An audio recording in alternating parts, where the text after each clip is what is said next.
सन 1558 उड़ीसा का पुरी इलाका मुगल सेना जगन्नाथ मंदिर को तोड़ने के इरादे से आगे बढ़ रही थी।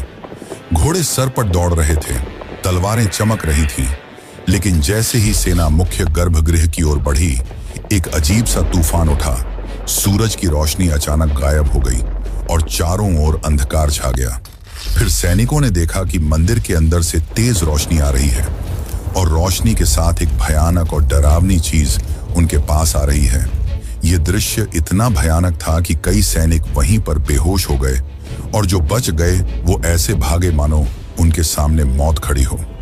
अब आप सोचिए कि क्या यह सिर्फ एक ऐतिहासिक घटना थी या फिर सच में भगवान जगन्नाथ ने अपने धाम की रक्षा की।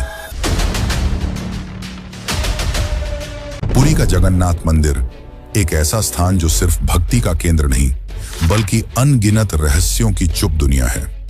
क्या आपने कभी सोचा है कि क्यों इस मंदिर का ध्वज हमेशा हवा के विपरीत दिशा में उड़ता है और क्यों मंदिर के ऊपर लगे सुदर्शन चक्र हर दिशा से ऐसा लगता है मानो आपको ही देख रहा हो। यहां तक कि प्रसिद्ध किताब भविष्य मलिका में इस मंदिर को लेकर कलयुग की कई भविष्यवाणियां की गई हैं, जो कि सारी की सारी सच हुई हैं। इनमें सबसे प्रसिद्ध है कोविड-19 यानी कि कोरोना की घटना। इस किताब में लिखा गया था कि जब मंदिर का सबसे पुराना पेड़ गिर जाएगा तब एक भयानक महामारी आएगी, और यह पूरी तरह सच भी हुई। यह सिर्फ एक घटना नहीं, ऐसी और भी कई घटनाएं हैं जो सच हुई हैं और सारी आपको चौंका देंगी। इस मंदिर के अंदर ऐसे और भी कई अनसुने और खतरनाक रहस्य छुपे हुए हैं जो आपके होश उड़ा देंगे। और सबसे बड़ा रहस्य है ब्रह्म पदार्थ का, यानी कि श्री कृष्ण का दिल। माना जाता है कि इस मंदिर में श्री कृष्ण का दिल आज भी मौजूद है, जिसे हर 12 साल में पुरानी मूर्ति से निकालकर नई मूर्ति में डाला जाता है, और यह प्रक्रिया काफी महत्वपूर्ण है। इस दौरान अगर कोई श्री कृष्ण के दिल को देख ले तो वह तुरंत मर जाता है, जिसकी कई घटनाएं हमारे सामने आती हैं। पिछले 800 सालों से इस मंदिर का ध्वज हर रोज बदला जाता है और कहा जाता है कि अगर इसे एक भी दिन न बदला गया तो मंदिर को 18 सालों के लिए बंद करना होगा। और जब अंग्रेज आए तो उन्होंने इस प्रक्रिया को अंधविश्वास बताकर रोकने की कोशिश की, लेकिन फिर उनके साथ जो हुआ वो जानकर आप चौंक जाएंगे। इस मंदिर के मुख्य प्रवेश द्वार में 22 सीढ़ियां हैं जिन्हें पार करना होता है, लेकिन इनमें से तीसरी सीढ़ी पर पैर रखना सख्त मना है। पर आखिर ऐसा क्यों है और क्या होगा यदि आपने तीसरी सीढ़ी पर पैर रख दिया? फिर आती है मंदिर की रसोई, जहां 7 बर्तनों में एक साथ प्रसाद पकता है। पर नीचे की आंच से ऊपर वाला बर्तन पहले कैसे पक जाता है? क्या मंदिर की रसोई विज्ञान के नियमों को भी चुनौती देती है? ऐसे ही और भी न जाने कितने चौंकाने वाले रहस्य। ये सिर्फ एक मंदिर नहीं, ये एक ऐसा तीर्थ है जहां धर्म, विज्ञान, वास्तु और चमत्कार चारों एक साथ खड़े हैं, जहां श्रद्धा सिर्फ पूजा नहीं बल्कि रहस्यों से सामना करने की तैयारी है।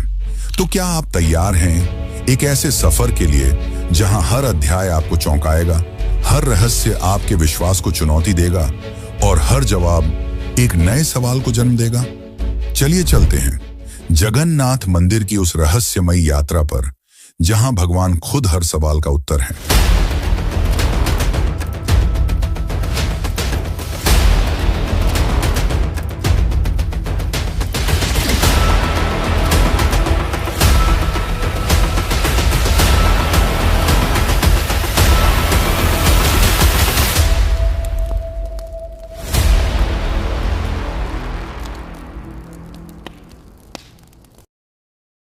जून 2015 रात को घड़ी में 12 बजते ही पूरी शहर की बिजली काट दी गई। ये कोई साधारण बिजली कटौती नहीं थी। इस बिजली कटौती का कारण था मंदिर के गर्भगृह में चल रही विचित्र घटना। मंदिर के मुख्य पुजारी इस अंधेरी रात में अपनी आंखों पर पट्टी बांधे और हाथ में एक मोटा दस्ताना पहने हुए अपने हाथों पर एक दिव्य पदार्थ लेकर भगवान की मूर्ति की ओर बढ़ रहे थे। ये कुछ और नहीं, श्री कृष्ण का दिल था, जिसे ब्रह्म पदार्थ भी कहा जाता है। ठीक 12 साल बाद यह प्रक्रिया आज मंदिर में फिर दोहराई जा रही थी, जहां भगवान जगन्नाथ की पुरानी मूर्ति से उनके दिल को निकालकर नई मूर्ति में लगाया जाता है। ये होता है भगवान के शरीर को बदलने का, लेकिन आत्मा को यथावत रखने का अनुष्ठान। माना जाता है कि यह मंदिर दुनिया का एकमात्र मंदिर है जहां भगवान आज भी जीवित रूप में बसते हैं, और जब उनका शरीर पुराना हो जाता है तो ठीक उसी तरह नया शरीर दिया जाता है जैसे कोई आत्मा नया जन्म लेती है। कहते हैं इस ब्रह्म तत्व को आज तक किसी ने नहीं देखा, और जिसने भी देखने की कोशिश की वो जिंदा नहीं बचा। नवकलेवर की रात जब पुरानी मूर्तियों से ब्रह्म तत्व निकालकर नई मूर्तियों में डाला जाता है, पुरी में कर्फ्यू जैसा माहौल बना दिया जाता है। पूरे शहर की बिजली काट दी जाती है, मंदिर को घोर अंधेरे में बंद कर दिया जाता है। मंदिर के अंदर होते हैं सिर्फ विशुद्ध ब्राह्मण, जिनका खानदान सदियों से यही कार्य करता आया है। उनकी आंखों पर पट्टी बांधी जाती है और हाथों पर मोटे दस्ताने पहनाए जाते हैं, ताकि वे ना देख सकें और ना ही महसूस कर सकें कि ब्रह्म पदार्थ है क्या। जब यह प्रक्रिया होती है तब मंदिर की सुरक्षा सीआरपीएफ के जवान करते हैं, और किसी भी व्यक्ति का मंदिर के अंदर जाना सख्त मना होता है। जब 2015 में यह अनुष्ठान हुआ था, तब एक पांडे ने उस ब्रह्म तत्व को हाथ लगा दिया था, जिसके बाद वह तुरंत ही बेहोश हो गया, और जब आंख खुली तो वह मानसिक रूप से पूरी तरह अस्थिर हो गया था। तो सवाल उठता है, ब्रह्म तत्व आखिर है क्या? क्या यह कोई दिव्य ऊर्जा है? क्या यह सिर्फ विश्वास है, या सच में कोई ऐसा अविनाशी पदार्थ मौजूद है जो युगों से युगों तक जीवित है? माना जाता है कि यह ब्रह्म पदार्थ काफी ज्यादा शक्तिशाली है, जिससे लगातार दिव्य ऊर्जा निकलती रहती है और हमेशा हल्का सा कंपन महसूस होता रहता है। प्रसिद्ध इंडियन आर्कियोलॉजिस्ट प्रवीण मोहन के हिसाब से श्री कृष्ण सिर्फ एक इंसान नहीं बल्कि एक सुप्रीम बीइंग थे। उनके मुताबिक ब्रह्म पदार्थ, जिसे कृष्ण का दिल भी कहा जाता है, वह असल में एक आर्क रिएक्टर है, यानी कि एक ऐसा डिवाइस जो भयंकर स्तर की ऊर्जा उत्पन्न करता है। उन्होंने यह तक बताया कि क्यों जगन्नाथ की मूर्तियों को लकड़ी से बनाया जाता है। उनके अनुसार लकड़ी बिजली को कंडक्ट नहीं करती, जिस कारण वह ब्रह्म पदार्थ से निकलने वाली इलेक्ट्रोमैग्नेटिक एनर्जी को रोक लेती है। वैसे तो माना जाता है आज तक इसे किसी ने नहीं देखा है, पर आज से करीब 50 साल पहले एक व्यक्ति ने दावा किया था कि उसने इस हृदय को देखा है। उसने कहा कि हृदय चांदी की तरह तरल बह रहा था, और यही तरल लकड़ी को कमजोर कर देता है, जिस कारण हर 12 साल में मूर्तियों को बदलना पड़ता है। उस व्यक्ति ने यह तक कहा कि जब उस हृदय को प्रकाश में लाया गया तो वह चक्र की तरह घूमने लगा और जोर से कंपन करने लगा, यानी कि जब इस ब्रह्म पदार्थ को रोशनी मिलती है तो यह और भी ज्यादा सक्रिय हो जाता है, जो कि खतरनाक साबित हो सकता है, जिस कारण हर बार जब इसे पुरानी मूर्ति से नई मूर्ति में बदला जाता है तब पूरी शहर की बिजली काट दी जाती है। विज्ञान के लिए आज भी यह एक चौंकाने वाला रहस्य है जिसे कोई समझ नहीं पाया, लेकिन भक्तों के लिए यह उनके श्री कृष्ण हैं, उनका दिल है, जिस कारण हर दिन लाखों की तादाद में भक्त भगवान जगन्नाथ के दर्शन करने आते हैं। वैसे क्या आपको पता है कि जब श्री कृष्ण की मृत्यु हुई तब पांडवों ने उनके शरीर को जला दिया था, पर फिर कैसे उनका हृदय बच गया और वह पुरी तक कैसे पहुंचा? और इस भव्य मंदिर की रचना किसने की? आखिर कौन था जिसने बड़ी ही चमत्कारी तरीके से भगवान जगन्नाथ की मूर्ति बनाई? तो चलिए जानते हैं अब इस रहस्यमयी और रोचक घटना को, जो आपको इंटरनेट और किताबों में नहीं देखने को मिलेगी। लेकिन उससे पहले अगर आपको वीडियो अच्छी लग रही है तो इसे लाइक करके कमेंट में जय जगन्नाथ जरूर लिखें। आज से करीब 5000 साल पहले महाभारत युद्ध के पश्चात चारों तरफ केवल लाशें ही पड़ी थीं। लाखों पड़े शव और कौरवों के विनाश ने सबको झकझोर दिया। कौरवों की माता गांधारी ने इस विनाश का कारण श्री कृष्ण को बताया। उनके हिसाब से अगर श्री कृष्ण चाहते तो यह युद्ध होता ही नहीं, पर उन्होंने ऐसा नहीं किया, जिसके कारण क्रोधित होकर गांधारी ने कृष्ण को श्राप दिया, गिना, जिस प्रकार मेरे वंश का विनाश हुआ है ठीक उसी प्रकार तुम्हारे भी वंश का विनाश हो जाएगा। इस श्राप के 36 साल बाद जब एक दिन श्री कृष्ण जंगल में विश्राम कर रहे थे, तब एक शिकारी ने उन्हें हिरण समझकर उन पर तीर चला दी, और जैसे ही तीर श्री कृष्ण के पैरों पर जाके लगी, उन्होंने इस लोक को छोड़ दिया और मृत्यु को स्वीकार किया। और माना जाता है कि उनके मृत्यु के साथ ही पूरी द्वारका नगरी पानी में समा गई, जिससे उनका पूरा वंश समाप्त हो गया। माना जाता है कि जब शिकारी ने उन्हें गलती से मारा तो उसे बहुत पछतावा हुआ और उसने श्री कृष्ण से माफी मांगी, पर श्री कृष्ण ने बताया कि ये मेरे ही कर्मों का फल है।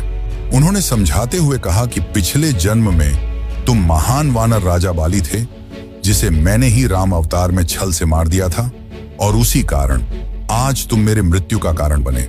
माना जाता है कि जब श्री कृष्ण की मृत्यु की खबर पांडवों को मिली तो उन्होंने पूरे रीति रिवाज से श्री कृष्ण का अंतिम संस्कार किया, और जब उनके शरीर को जलाया गया तो उनका पूरा शरीर पंचतत्वों में विलीन हो गया, परंतु उनका हृदय बच गया और जलने की बजाय और भी अधिक ऊर्जा से धड़कने लगा। इसी हृदय को बाद में ब्रह्म पदार्थ कहा गया।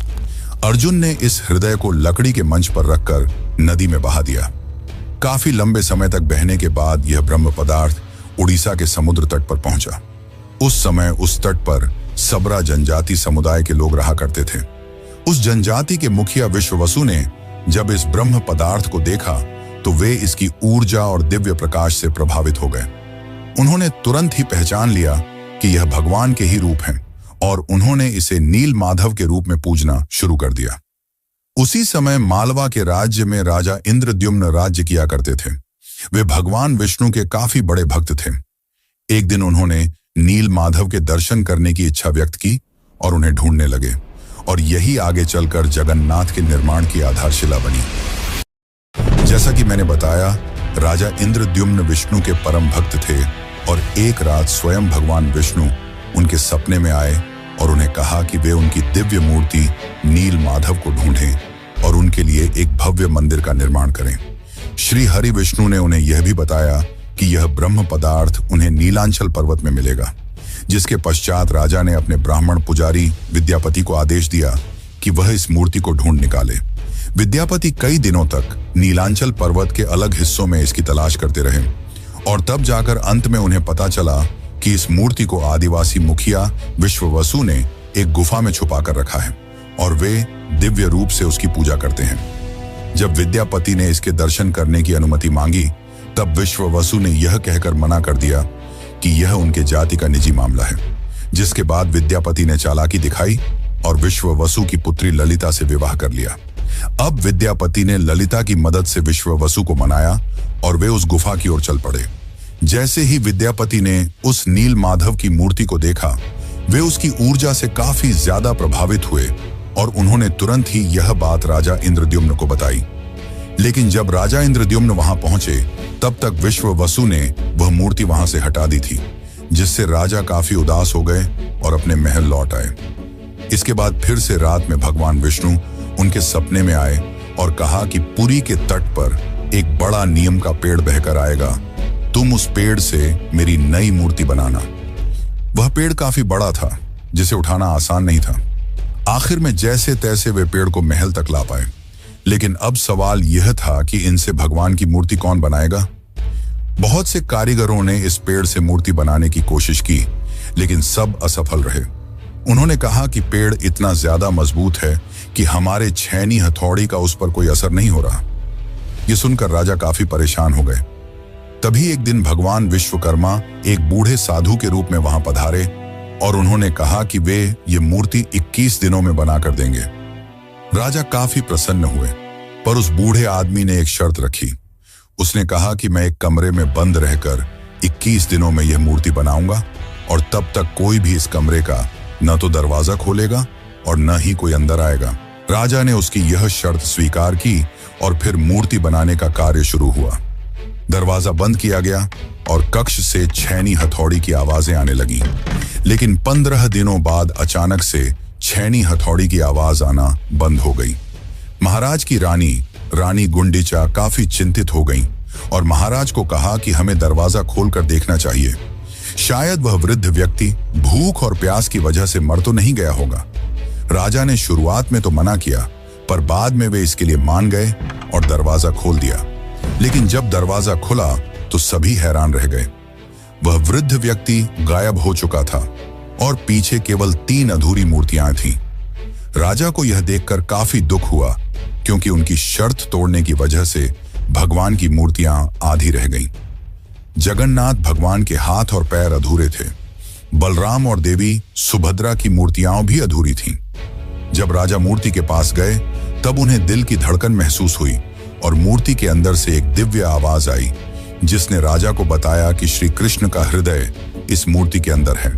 राजा ने इन मूर्तियों को स्थापित किया और आज यही अधूरी मूर्तियां भगवान जगन्नाथ के रूप में पुरी में पूजी जाती हैं। वैसे दोस्तों, आपको एक बात बता दूं, जो हो रहा है वह पहले ही लिखा जा चुका है और जो लिखा गया है वही होकर रहेगा।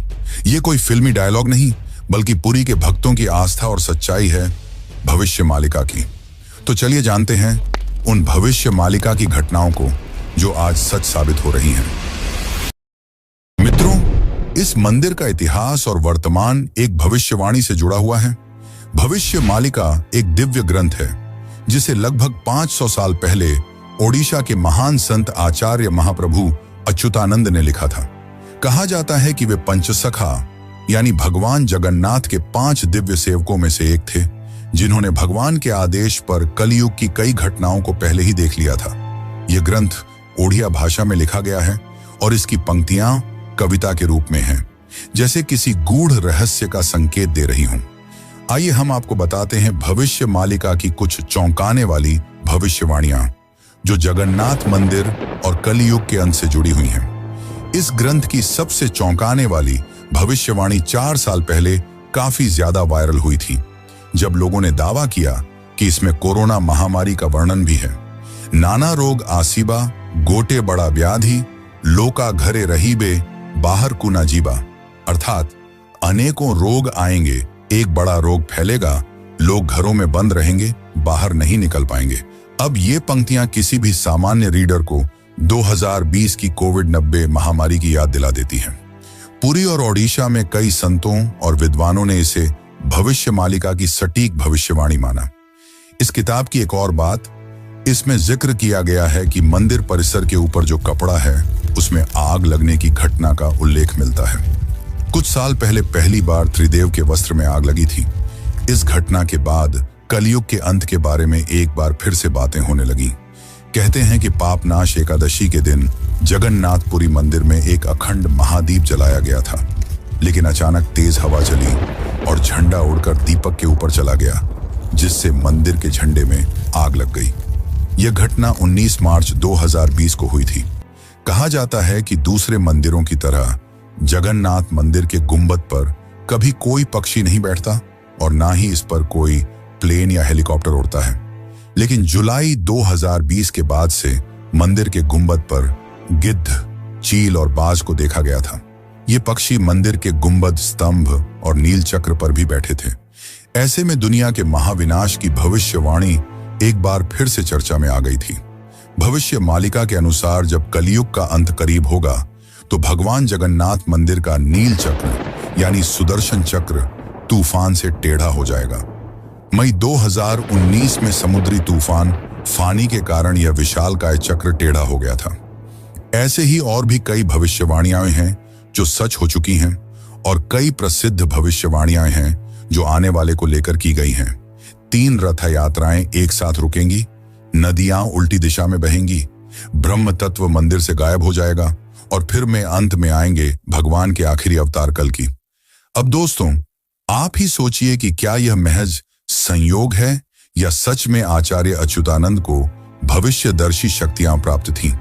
अगर उन्होंने आज से सैकड़ों साल पहले ऐसी बातें लिख दी जो अब सच हो रही हैं, तो क्या हमें उनकी बाकी भविष्यवाणियों को भी गंभीरता से लेना चाहिए? भविष्य मालिका कोई साधारण ग्रंथ नहीं, बल्कि वो कायनात का रोड मैप है जिसे बस समझने की जरूरत है। वैसे आपकी जानकारी के लिए बता दूं कि सन 1558 में मुगल सेना ने मंदिर को तोड़ने की कोशिश की। फिर उनके साथ जो हुआ वो चौंकाने वाला था और इस घटना को पहले ही भविष्य मालिका में लिख दिया गया था। और साथ ही भविष्य मालिका में अंग्रेजों को लेकर भी यह कहा गया था कि गोरे आएंगे और मंदिर को बंद कराने की कोशिश करेंगे। तो चलिए अब जानते हैं कि जब मुगल सेना ने मंदिर पर आक्रमण किया तो क्या हुआ और कैसे ब्रिटिशर्स ने भक्तों की श्रद्धा को अंधविश्वास बताकर मंदिर को बंद करने की कोशिश की। लेकिन उससे पहले चैनल को सब्सक्राइब जरूर कर लें। यह आपके लिए तो फ्री है, पर इससे हमारी काफी मदद हो जाती है। सन 1558 उड़ीसा के पूरी इलाके में घना अंधकार छाया हुआ था, पर वो अंधकार आसमान में नहीं, लोगों के मन में था। क्योंकि इस बार कोई साधारण लुटेरा नहीं, मुगल सेना खुद मंदिर को गिराने के इरादे से आ रही थी। कला पहाड़ नाम का अफगान जनरल, जो तब बंगाल का गवर्नर था, उसकी क्रूरता इतनी बदनाम थी कि उसका नाम सुनकर ही लोग कांप उठते थे। कहा जाता है कि वो सनातन धर्म और मंदिरों से विशेष नफरत रखता था। उस दिन उसकी फौज पूरी ताकत के साथ पुरी की ओर बढ़ी। घोड़े सर पर दौड़ रहे थे, तलवारें लहराई जा रही थीं और मंदिर की शांति में एक भयंकर आंधी की आहट आने लगी। जैसे ही सैनिक मुख्य गर्भगृह की ओर बढ़े, अचानक मौसम बदल गया। तेज हवाएं चलने लगीं, आकाश काला पड़ गया, सूरज की रोशनी एकदम गायब हो गई और मंदिर के चारों ओर एक रहस्यमयी घना अंधेरा छा गया। मंदिर के भीतर से एक चमकती हुई रोशनी निकली, जो किसी इंसान की नहीं थी। ये रोशनी जैसे ही बाहर आई, पूरा मैदान एकाएक शांत हो गया। सैनिकों में अफरा तफरी मच गई, कुछ बेहोश हो गए, कुछ उल्टा भागने लगे। बिना एक भी तलवार चले कला पहाड़ की पूरी फौज पीछे हट गई। आज भी पुरी की लोक कथाओं में यह कथा सुनाई जाती है कि जब भगवान की मर्यादा पर वार होता है तो वो खुद प्रकट होकर अपने धाम की रक्षा करते हैं। अब दूसरी घटना की बात करते हैं, जो है अंग्रेजों का विरोध और रथ यात्रा का संघर्ष। जब 1803 में अंग्रेजों ने पुरी पर कब्जा किया, तब उन्होंने कई प्राचीन मंदिरों की संपत्तियों और अधिकारों को छीन लिया। लेकिन पुरी का श्री जगन्नाथ मंदिर एक ऐसा स्थान बना जहां जनता ने कभी भी नियंत्रण नहीं छोड़ा। ब्रिटिश अधिकारियों को मंदिर की अलौकिक घटनाएं और भक्तों की श्रद्धा समझ नहीं आती थी, इसीलिए उन्होंने इन्हें सुपरस्टिशन कहकर मजाक बनाना शुरू कर दिया। सन 1805 में ब्रिटिश कलेक्टर मिस्टर हंटर ने पुरी मंदिर के रिचुअल्स को इरेशनल और बारबेरिक कहा। बात तब और बिगड़ी जब सन 166 में ब्रिटिश प्रशासन ने पुरी की रथ यात्रा को बंद करवाने की साजिश रची। उन्होंने यह तर्क दिया कि रथ यात्रा के दौरान भीड़ अनियंत्रित हो जाती है और यह प्रशासनिक खतरा है। पर यह फैसला पूरे उड़ीसा में जन आंदोलन का कारण बन गया। लाखों लोग सड़कों पर उतर आए, मठों, आचार्यों और गांवों ने खुलकर विरोध किया। रथ यात्रा का रथ निर्माण कार्य लोगों ने खुद शुरू कर दिया, यह कहते हुए कि अगर भगवान नहीं चलेंगे तो हम भी नहीं चलेंगे। इस जनता के दबाव और आक्रोश के चलते ब्रिटिश सरकार को पीछे हटना पड़ा और 1964 में फिर से रथ यात्रा की अनुमति दी गई। इसके बाद अंग्रेजों ने कभी पुरी मंदिर के अंदरूनी मामलों में दखल नहीं दिया। अब चलिए आपको बताते हैं जगन्नाथ की तीसरी सीढ़ी का रहस्य, जिसे यमलोक का द्वार भी कहा जाता है। वैसे तो इस मंदिर में 22 सीढ़ियां हैं, पर सबसे खास है तीसरी सीढ़ी, क्योंकि इसमें पैर रखना उचित नहीं माना जाता। धार्मिक कथाओं के अनुसार इस तीसरी सीढ़ी को यमशिला कहा जाता है और कहा जाता है कि जो भी मनुष्य इस तीसरी सीढ़ी पर पैर रखता है उसके पुण्य शून्य हो जाते हैं और उसे यमलोक जाना पड़ता है। दरअसल एक बार यमराज जी भगवान जगन्नाथ के पास पहुंचे और उनसे कहा कि भगवान, भक्त जैसे ही आपके दर्शन करते हैं उनके सारे पाप मिट जाते हैं, और अगर ऐसा ही चलता रहा तो सभी व्यक्ति जगन्नाथपुरी के दर्शन करके पापों से मुक्त हो जाएंगे, जिससे यमलोक में कोई नहीं आएगा। तब भगवान जगन्नाथ ने कहा कि तुम इस मंदिर की तीसरी सीढ़ी पर अपना स्थान ग्रहण कर लो, और जो भी इस मंदिर की तीसरी सीढ़ी पर पैर रखेगा उसके पुण्य शून्य हो जाएंगे और उसे यमलोक जाना पड़ेगा। और तभी से इस सीढ़ी को यमशिला कहा जाता है, क्योंकि इसमें यम का वास है।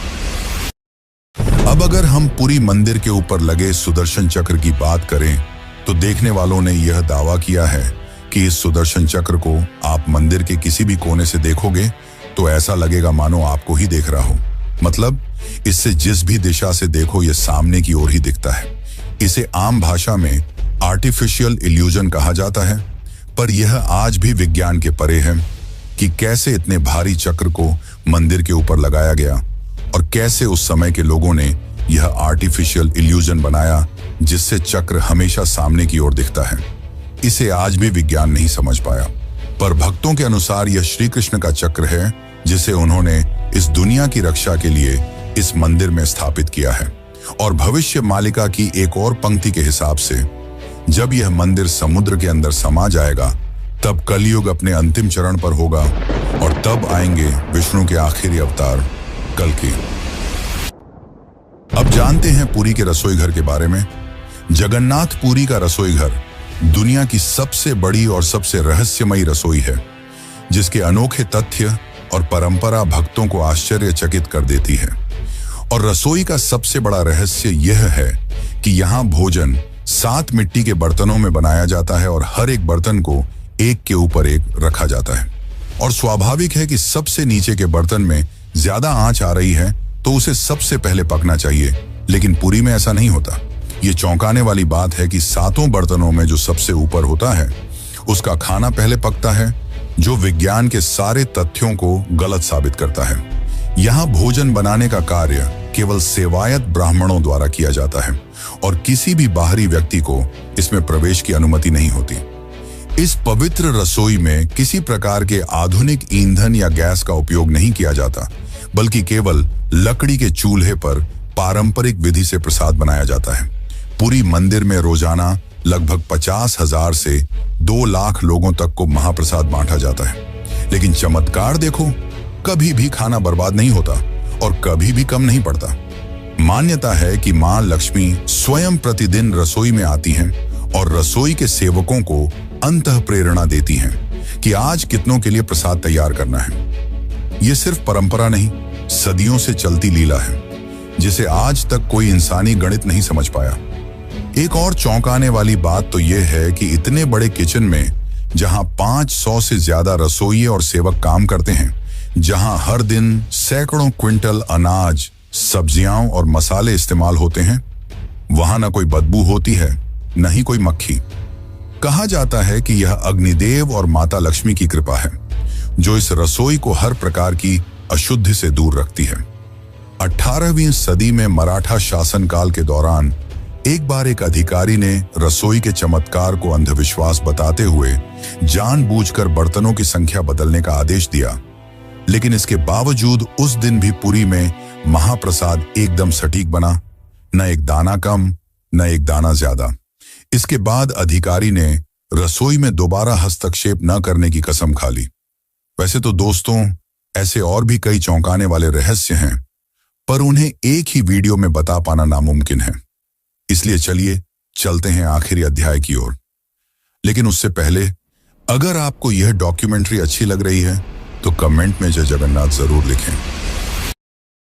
कभी कभी जीवन में कुछ चीजें ऐसी होती हैं जिन्हें न तर्क से समझा जा सकता है और न ही विज्ञान से परखा जा सकता है। पुरी के श्री जगन्नाथ मंदिर का हर पत्थर, हर कोना हमें एक ऐसी दुनिया में ले जाता है जहां भक्ति और बुद्धि, विज्ञान और विश्वास, संघर्ष और समाधान सब एक साथ चलते हैं। जगन्नाथ केवल भगवान नहीं, एक चेतना है जो हमें यह सिखाते हैं कि जब विज्ञान चुप हो जाए तो श्रद्धा बोलती है। तो अब सवाल यह है, क्या ये सब केवल संयोग है या कहीं ना कहीं कोई ऐसी शक्ति है जो इन सबको संचालित कर रही है? आप क्या मानते हैं? क्या आपने कभी इन रहस्यों को खुद महसूस किया है? अगर हाँ, तो ये वीडियो सिर्फ जानकारी नहीं, बल्कि आपकी अपनी यात्रा है, श्रद्धा से रहस्य तक। और ऐसी ही एक यात्रा है केदारनाथ धाम की, जो जगन्नाथ की तरह ही 4 धामों में से एक है। और अगर आप केदारनाथ धाम की यात्रा पर चलना चाहते हैं तो यह वीडियो जरूर देखें। धन्यवाद।